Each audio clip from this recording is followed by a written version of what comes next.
Hi, welcome to my presentation on applying public relations theory to professional challenges and opportunities. This presentation will be given to the current staff and management or RBB communications.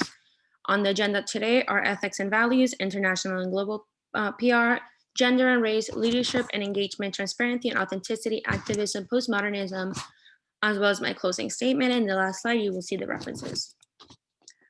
Um, First, ethics and values. And why his values matter. Grammy Trainer noted that we are now in a values-driven environment, which mandates that public relation practitioners understand the role that values play in how consumers evaluate issues, brands, and claims. Simply put, people want companies to care about the issues that they care about. And her The Good Nature of Good in Public Relations, Bowen found little ethics training in public relations except among managers at the higher level of the organizations who then have to act as ethics counselors. In order to maximize the desired behavior from the audience, a deeper understanding of their values is needed in order to implement those values into corporate decisions and ensuing communications efforts. By studying and then implementing the moral foundations theory, you will all be able to analyze the audience's perception of the organization as well as begin to utilize a framework to study and organize communications and messaging, shedding a light on what people's positions are and how different arguments resonate depending on which moral foundations are active. Include ethical training as part of onboarding entry-level employees, review the PUR6005 code of ethics, do a case study, and have top management build a moral framework for employees to follow when they're in doubt about how to proceed in a certain situation. Um, as far as international and global PR, and tipping the balance and decision-making model for localization and global public relations agencies, the authors come to the conclusion that localization is worth the investment, and I want to dismay the idea that localization is only needed in foreign countries. Even within one country, it is still important to think locally. Why? Because one flag does not mean one culture. Regional differences are vast across the US and across the world. For example, think of Alabama versus California. You wouldn't market the same product there the same way. Finally, the Global Capabilities Framework offers an exemplary guide to align all public relations practitioners.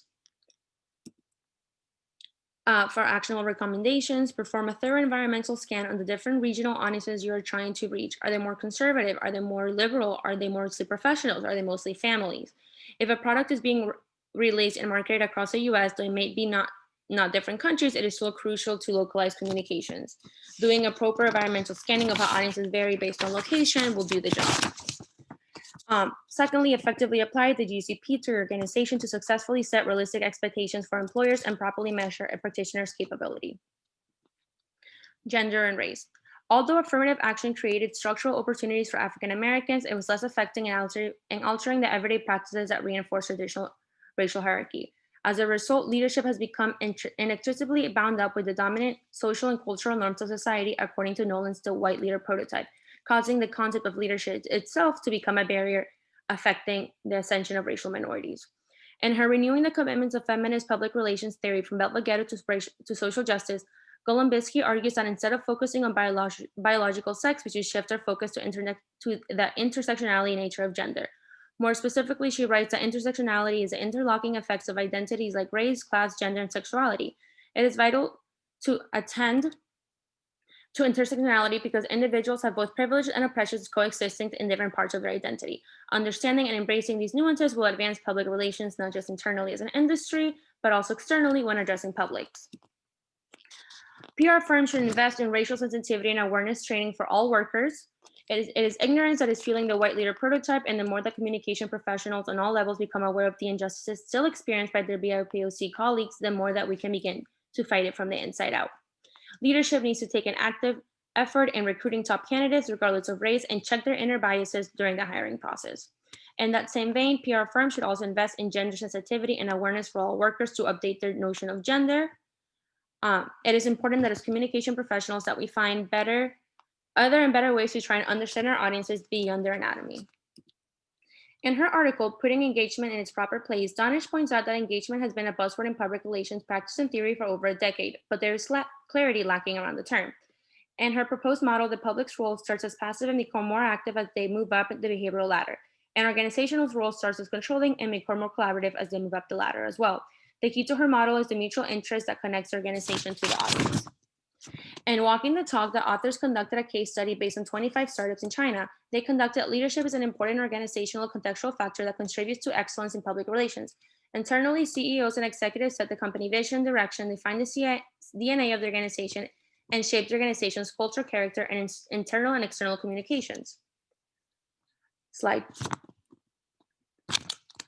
Some of my recommendations. Lose a laser focus on social media engagement and view engagement as a whole person, including her thoughts, feelings, and our actions, resulting into meaningful interaction with the organization.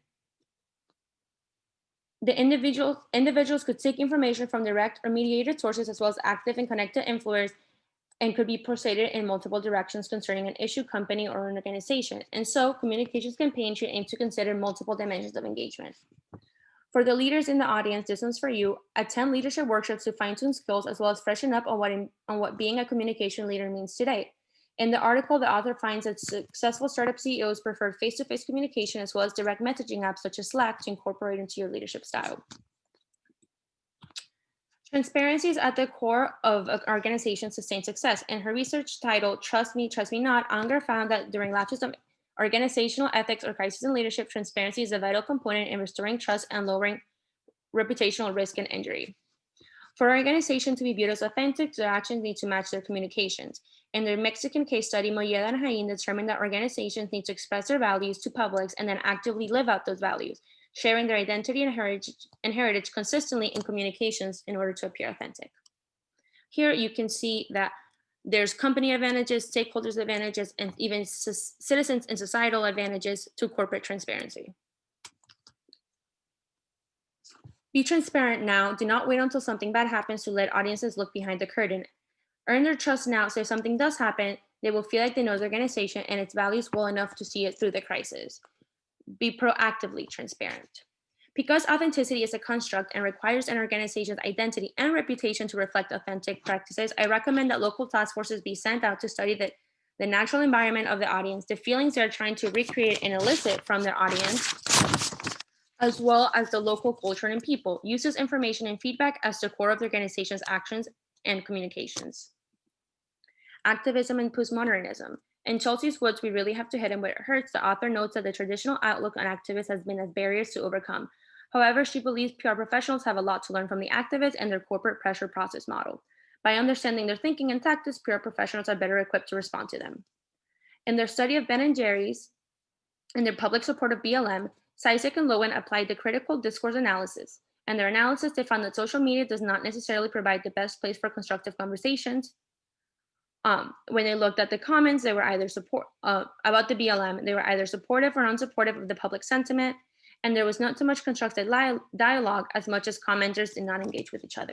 They were doing what I call tweeting at the void, just throwing tweets expecting no response.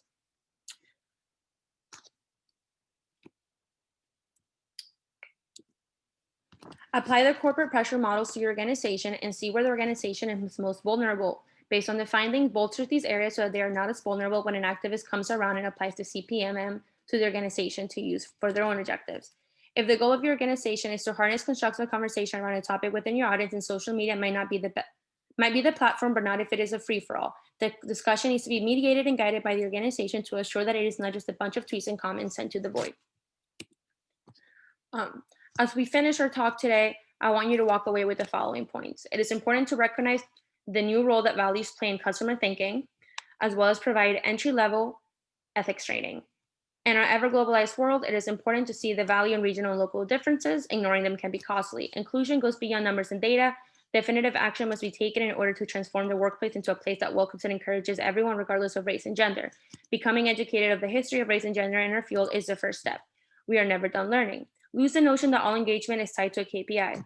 Focus on nonverbal engagement, as it can lead to behavioral engagement that favors or hits your organization's objectives. Leaders set the tone for the workplace and must embody what they want their company to become. Building a history of transparency and honesty builds a connection with the audience. Authenticity must be communicated through consistent words and actions. Activists have become savvy in their strategies, and there's a lot we can learn from them in order to be prepared when they come knocking at the door. Finally, social media is not the ideal platform for a free-for-all discussion if you want it to be constructive.